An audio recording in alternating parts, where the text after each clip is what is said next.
అందరికీ నమస్కారం. కూటమి ప్రభుత్వం ఈ 1.5 సంవత్సరాల్లో ఇచ్చిన హామీలను నెరవేర్చుకుంటూ అభివృద్ధి వైపు నడిపిస్తూ ఉంది.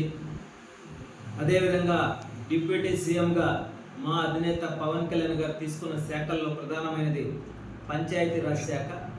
పంచాయతీరాజ్ అంటే పల్లెల అభివృద్ధే రాష్ట్రానికి పట్టుబొమ్మలు లాంటివి.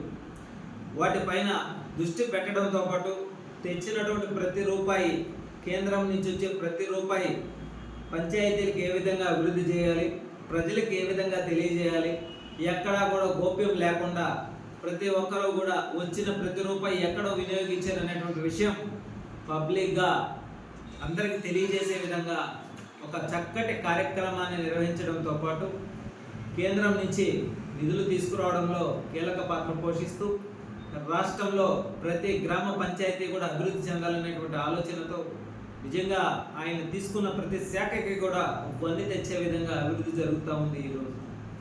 ఇవి ఓర్వలేక వైసీపీ నాయకులు ఏది దొరికితే దాన్ని పట్టుకొని అలజడులు సృష్టిస్తామనేటువంటి ఆలోచనతో ఉన్నారు. రాష్ట్ర ప్రజలందరూ కూడా ఎంతో తెలివిగా మీరు చేసేటువంటి ఈ కపట ఆలోచనలన్నీ కూడా తిరగొట్టే విధంగా ప్రజలందరూ కూడా కూటమి వైపు నడుస్తున్నారు అనడానికి అనేక నిదర్శనాలు. ఏదైతే ప్రజల చేతుల్లో పల్లెల రహదారుల సమాచారం, ప్రజల చేతుల్లో పల్లె రహదారుల సమాచారం, ఎక్కడైతే రోడ్డు నిర్మాణం జరిగిందో దానికి ఎంత మనం నిధులు కేటాయించాం, ఎంతవరకు రోడ్డు పూర్తయింది, అది ఎంత పర్సెంట్ అయింది, నాణ్యత ఉందా లేదా అనేటువంటి విషయాన్ని ప్రజలే స్వయంగా చూసుకునే విధంగా ఈ యొక్క సమాచారాన్ని అందించే విధంగా నిర్ణయం తీసుకోవడం ఎంతో ఆనందంగా ఉంది.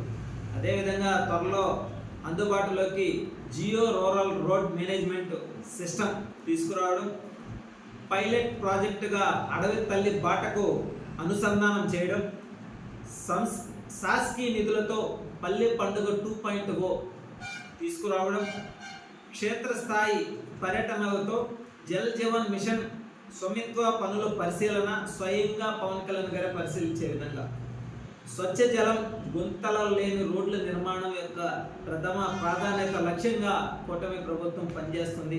పంచాయతీరాజ్ శాఖ మంత్రిగా గ్రామీణ అభివృద్ధి ఇవన్నీ ఆయన తీసుకున్న శాఖలకు వన్నె తెచ్చే విధంగా పవన్ కళ్యాణ్ గారు తీసుకునే నిర్ణయం చేసేటువంటి విధానం నిజంగా దేశంలోనే ఒక నెంబర్ 1 స్థానంలో ఒక డిప్యూటీ సీఎంగా ఆయన చేస్తున్నటువంటి అభివృద్ధి పనులు కావచ్చు, ఇవన్నీ కూడా ఎంతో ఆనందాన్ని ఇచ్చే విధంగా ప్రజలందరూ కూడా జేజేలు కొట్టే విధంగా జరుగుతూ ఉన్నాయి. అదేవిధంగా ఏదైతే జల్ జీవన్ మిషన్ పల్లె పండుగ పనుల్లో